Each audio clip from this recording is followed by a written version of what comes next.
Selamat datang di channel Simar Imam. Sembari mendengarkan tinggalkan like dan komentarnya bosku. Jangan lupa pasang headset kalian. Siapkan kopi dan camilan. Lupakan pahitnya kehidupan. Mari kita dengarkan sambil rebahan. Bab 129, Pil Transendensi. Sumin merasa puas bahwa dia telah melakukan hal yang benar saat dia melihat iblis yang berubah menjadi saudara perempuannya. Setan jantung menjadi semakin lemah dari menit ke menit, dan rona emas di sekujur tubuhnya mengembang. Selama rona emas ada di sana, iblis hati tidak bisa berbuat apa-apa pada Sumin. Dia langsung mengambil pedangnya ke tangannya dan melihat bagaimana kemilau emas muncul di bilah pedang juga. Mengangkat pedang tinggi-tinggi di atas kepalanya, Sumin mengayunkannya ke bawah. Begitu bersentuhan dengan Heart Demon, Demon mulai berteriak dan memutar tubuhnya. Tempat-tempat yang bersentuhan dengan cahaya keemasan hangus dan tubuh mulai runtuh. Perlahan, sangat lambat, setiap bagian dari hati iblis berubah menjadi abu. Sumin tertegun oleh perubahan yang tiba-tiba itu. Dia merasakan perubahan di dalam tubuhnya. Itu selalu berat. Berat karena yang bisa dia pikirkan hanyalah balas dendam, berat karena rasa bersalah yang dia rasakan saat memikirkan kematiannya. Semuanya membuatnya lelah dan lelah, tetapi sekarang dia mengerti bahwa tidak harus seperti ini. Iya, dia membutuhkan balas dendam, tetapi dia harus menerima kenyataan bahwa saudara perempuannya telah meninggal. Dia perlu membalas dendam dan menguburkan mereka yang telah membunuhnya, dan itu saja. Ketika dia berhasil membalas dendam, dia masih merindukan saudara perempuannya dari waktu ke waktu dan sering memikirkannya.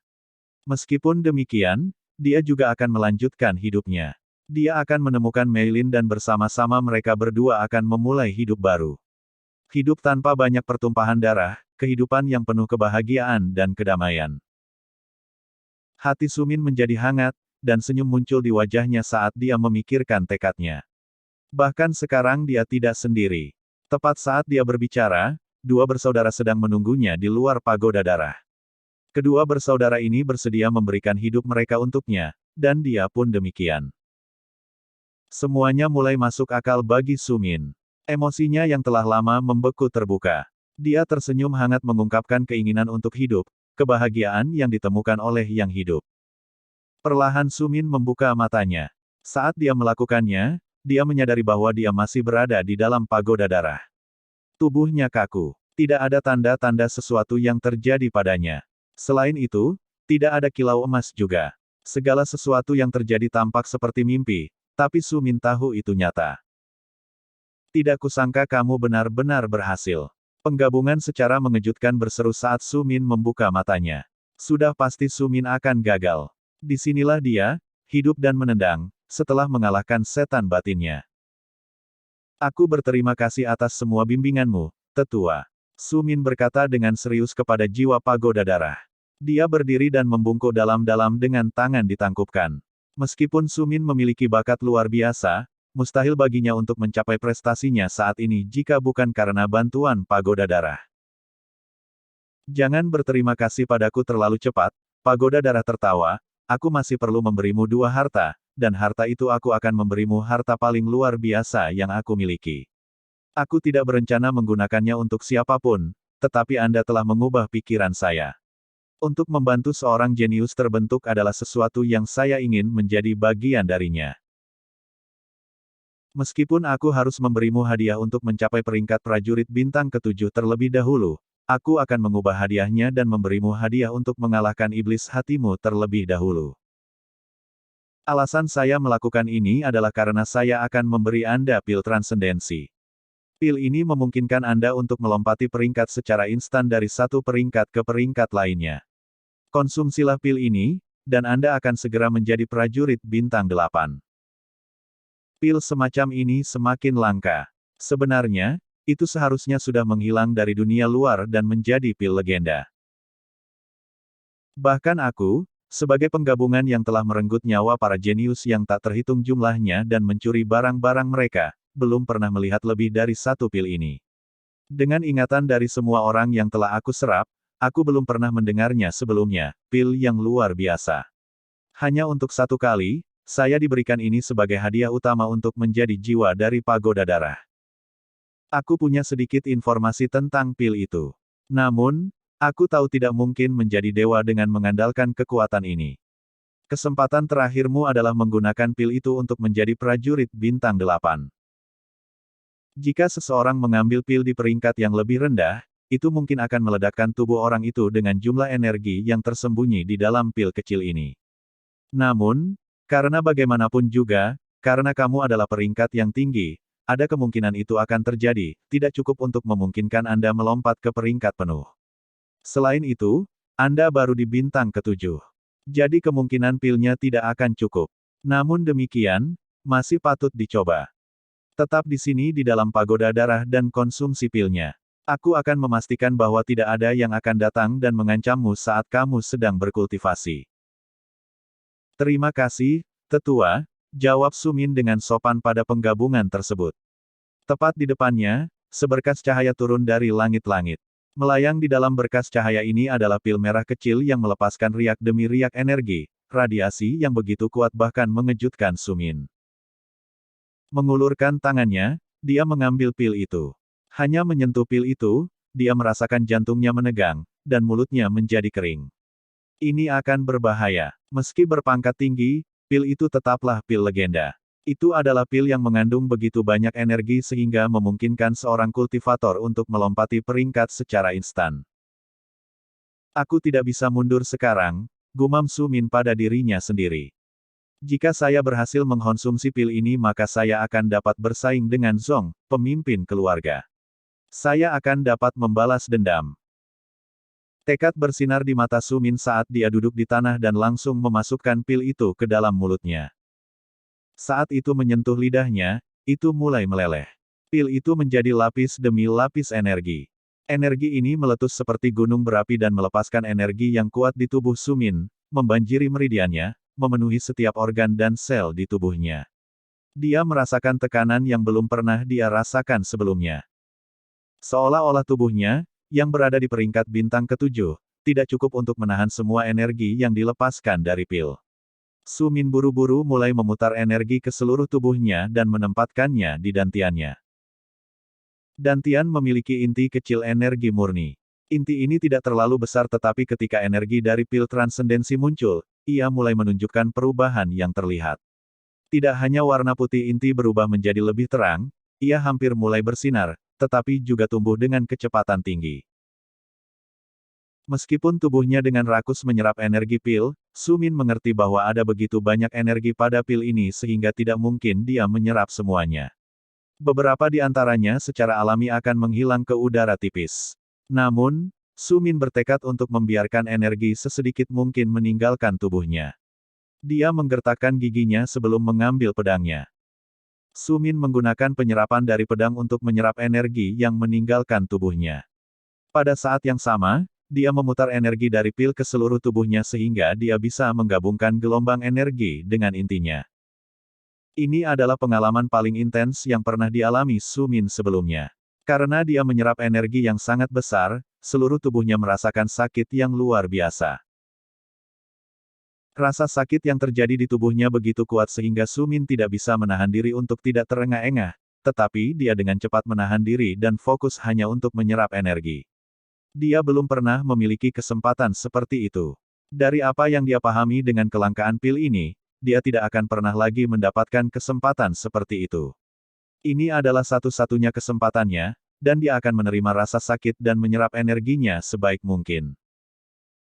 Saat dia berkultivasi, Sumin tidak memikirkan hal lain selain mengonsumsi energi pil. Dia tidak memikirkan iblis jantung, juga tidak memikirkan fakta bahwa saudara-saudaranya sedang menunggunya.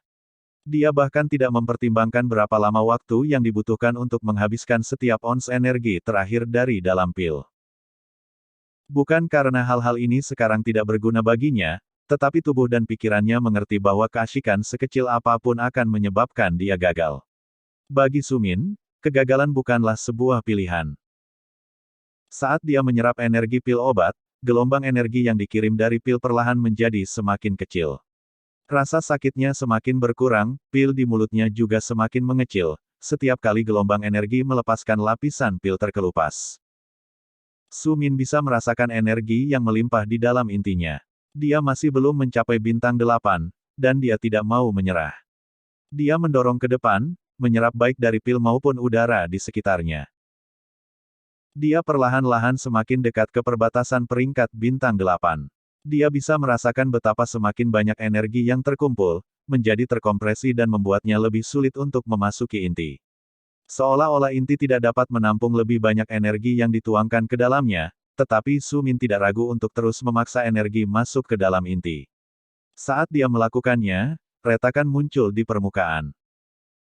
Rasa sakitnya bahkan lebih hebat daripada saat dia dengan paksa menahan rasa sakit dari pil yang mengalir ke tubuhnya. Sekarang dia menjadi pucat karena dia merasa intinya akan meledak.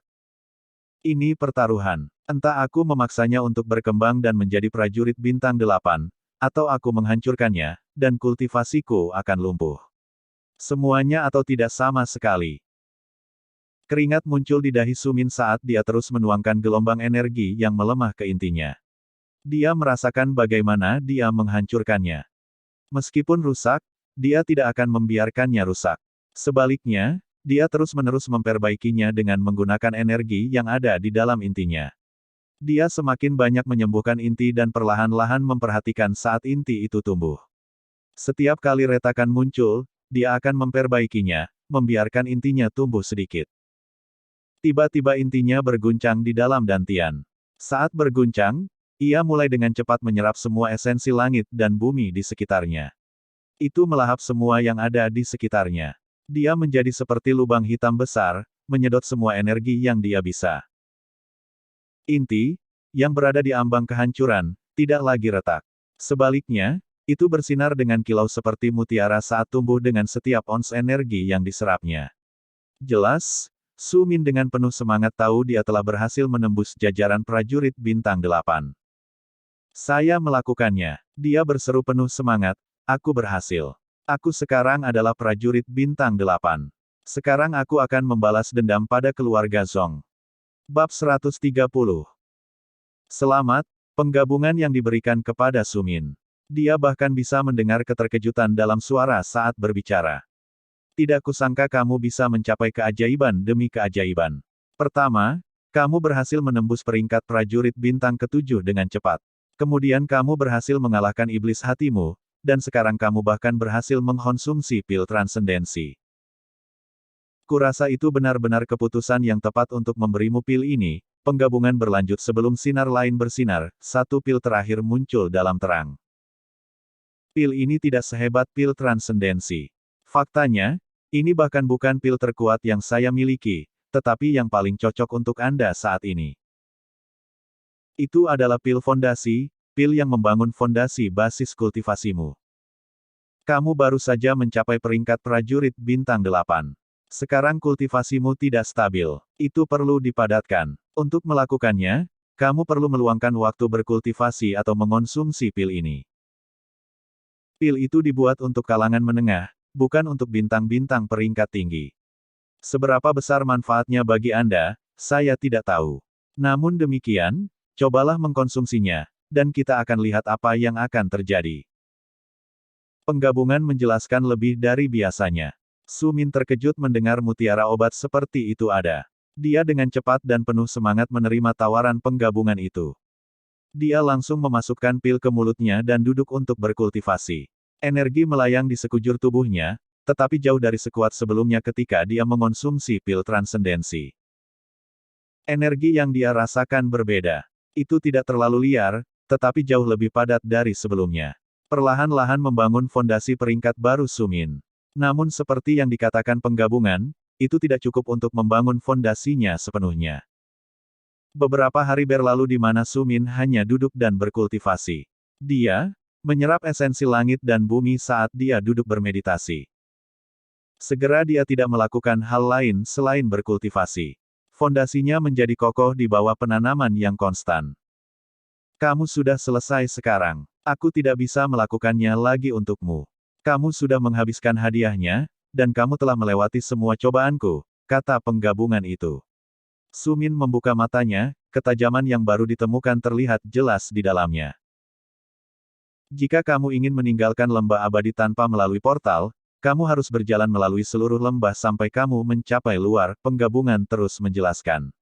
Anda membawa singa itu, dia akan dapat memberitahu Anda jalan dan memastikan bahwa Anda menghindari semua area berbahaya.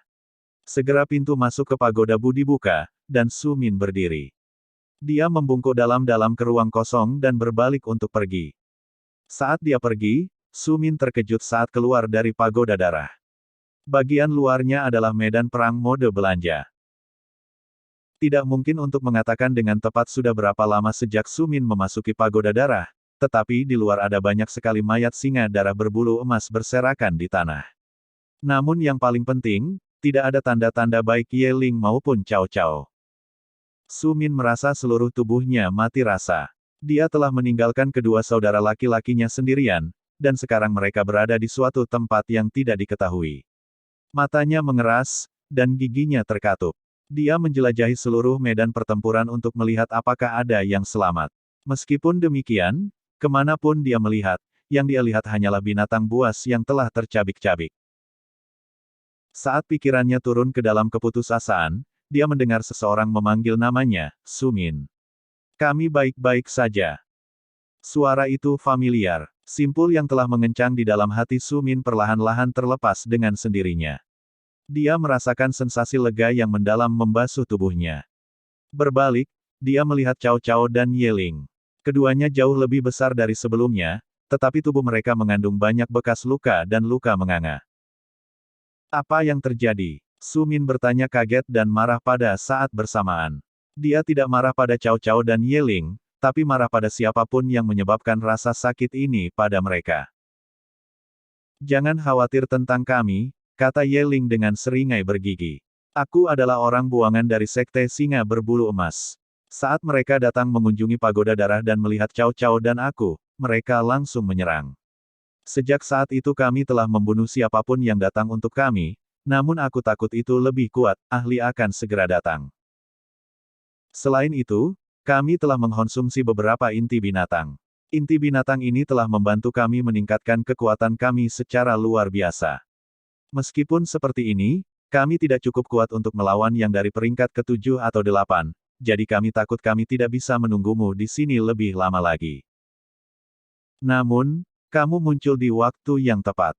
Jangan ragu lagi dan segera pergi, kata Cao Cao gugup. Su Min mengangguk setuju. Tidak ada alasan untuk tetap berada di medan perang mode belanja ini. Kita harus meninggalkan lembah dengan melewatinya. Kita tidak bisa menggunakan formasi atau portal karena mereka dikendalikan oleh elf dan peri. Sejak aku meninggalkan akademi, aku yakin jika mereka menemukanku, maka aku akan dimasukkan ke dalam pengasingan paksa untuk waktu yang cukup lama. Saya tidak punya waktu untuk itu sekarang, jadi mari kita kembali ke dunia luar. Ye Ling dan Cao Cao mengangguk. Hanya dengan melihat Su Min mereka merasakan bahwa dia telah mencapai bintang 8 dari peringkat prajurit dan telah mencapai peringkat ini berarti dia telah berhasil di pagoda darah. Sekarang mereka perlu menerobos lembah abadi. Su Min tidak tahu seberapa besar lembah itu, tapi dia mengira itu panjang. Lebih buruk lagi, mereka harus berhati-hati selama perjalanan mereka. Su Min adalah buronan Akademi Peri dan Elf sementara Cao Cao dan Ye Ling telah membunuh banyak binatang buas dari klan Singa Berbulu Emas. Tentu saja, kedua kelompok ini tidak akan melepaskan mereka dengan mudah. Su Min yang menghela nafas mengerti bahwa perjalanan ini tidak akan mudah, tetapi dia juga tahu mereka tidak punya pilihan lain. Dia begitu dekat untuk membalas dendam, begitu dekat dengan meninggalkan masa lalu dan pindah ke masa depan, dan begitu dekat dengan hal-hal yang benar-benar penting baginya. Dia tidak bisa menyerah sekarang. Jadi dia tidak bisa menahan senyum sedikit saat dia mengikuti di belakang Ye Ling dan Cao Cao melewati hutan. Jelas bahwa kedua binatang ini mengetahui area di sekitar pagoda darah dengan sangat baik sehingga mereka dapat menjelajahinya dalam tidur mereka. Mereka menghindari setiap binatang buas dan hanya berjalan di jalur binatang kecil. Kita harus cepat, kata Su Min dengan cemas. Sekarang dia begitu dekat dengan tujuannya, dia akhirnya mulai merasa khawatir. Bagaimana jika sesuatu menghentikannya? Bagaimana jika seseorang memblokirnya sekarang? Su Min tidak tahu berapa lama waktu yang dibutuhkannya untuk mencapai tahap di mana dia bisa membalas dendam jika dia dihentikan sekarang. Kelompok itu bergerak melalui hutan dengan kecepatan yang layak, tetapi mereka tidak terburu-buru. Mereka bertiga mengerti bahwa jika mereka bergegas melewati lembah, mereka akan menjadi target yang lebih mudah. Mereka akan menjadi target yang lebih mudah tidak hanya untuk pengejar mereka tetapi juga untuk binatang kuat yang mungkin bersembunyi di dalam lembah. Untungnya, Ye Ling tahu daerah mana yang termasuk sekte binatang mana. Dia juga tahu di mana binatang agung dari peringkat tinggi memiliki wilayah mereka. Akibatnya, mereka jelas tahu area mana yang harus dihindari. Kemajuan mereka tidak langsung melalui lembah karena banyak daerah yang terlalu berbahaya, dan rute mereka yang sudah panjang bahkan lebih jauh lagi. Bagian yang beruntung dari rute memutar ini adalah lebih mudah kehilangan pengikut karena tidak ada yang tahu persis ke arah mana mereka bepergian. Meskipun mereka dapat melacak mereka, itu membuat lebih sulit untuk menemukan jejak mereka ketika mereka melakukan perjalanan ke banyak arah melalui lembah. Beberapa hari pertama, Su Min dan kedua binatang buas itu berjalan dengan kecepatan yang cukup lambat, tetapi mereka tidak menemukan apapun yang mengancam. Mereka tidak melihat binatang buas selain penghuni normal hutan dan sebagian besar binatang buas itu memastikan untuk bersembunyi jauh dari ketiganya. Setelah seminggu melakukan perjalanan terus-menerus, mereka bertemu dengan patroli pertama singa darah berbulu emas. Patroli ini tidak terlalu besar. Su Min membantai mereka semua bahkan sebelum mereka sempat berteriak kaget.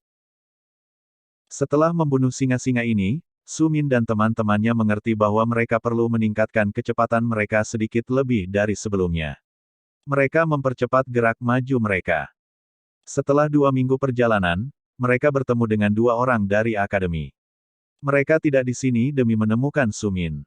Namun, begitu mereka melihatnya, mereka sangat ingin menunjukkan kemampuan mereka dan menangkapnya. Rupanya, Mu Jianyao membuat misi di mana siapapun yang menangkap Su Min akan memenangkan sebagian besar poin kontribusi. Sayangnya, tak satu pun dari kedua elf itu cukup kuat untuk mengancam Su Min. Dia dengan lembut menjatuhkan mereka sebelum membersihkan seluruh area sehingga mereka tidak akan diserang saat kedinginan. Melanjutkan melalui hutan, tidak banyak yang mampu menghentikan ketiganya. Setiap kali mereka menemukan singa, mereka akan membantai mereka. Cao Cao dan Ye Ling kemudian akan mengkonsumsi inti binatang mereka dan tumbuh lebih kuat. Setiap kali mereka bertemu dengan siswa, mereka akan menjatuhkan mereka, memastikan tidak ada binatang buas di sekitarnya. Meskipun Su Min tidak lagi merasa menjadi bagian dari akademi, dia tetap tidak ingin bermusuhan dengan mereka. Dia memastikan tidak ada yang mati. Suatu hari dia bahkan ingin berkunjung ke sana lagi, tetapi tidak sebelum dia sendiri menjadi dewa. Dia merasa seolah-olah dia berhutang penjelasan pada Mu Jianyao. Ye Ling dan Cao Cao tidak memiliki keraguan untuk membunuh para siswa. Namun demikian, karena keputusan Su Min, tidak satu pun dari mereka yang mengatakan apapun dan membuat para siswa tetap hidup. Bagi mereka, keputusan Su Min lebih penting daripada hukum. Keputusan-keputusan ini adalah sesuatu yang tidak bisa, dan tidak akan, mereka lawan. Semakin dekat mereka sampai ke tepi lembah abadi, semakin sedikit binatang buas dan ahli yang mereka temui. Su Min berharap bertemu dengan tentara bayaran atau manusia jenis lain yang akan menjelajah ke lembah untuk melatih atau mendapatkan bahan. Namun, tidak peduli seberapa dekat mereka datang ke pinggiran, mereka tidak pernah melihat sedikit pun tanda-tanda manusia datang. Baru pada saat itulah dia mengerti bahwa lembah abadi sepenuhnya berada di bawah kendali para elf. Meskipun kamu adalah pengungsi dari akademi, sepertinya mereka tidak tertarik untuk menangkapmu. Cao Cao akhirnya berkata saat mereka bisa melihat bagian luar lembah di depan mereka.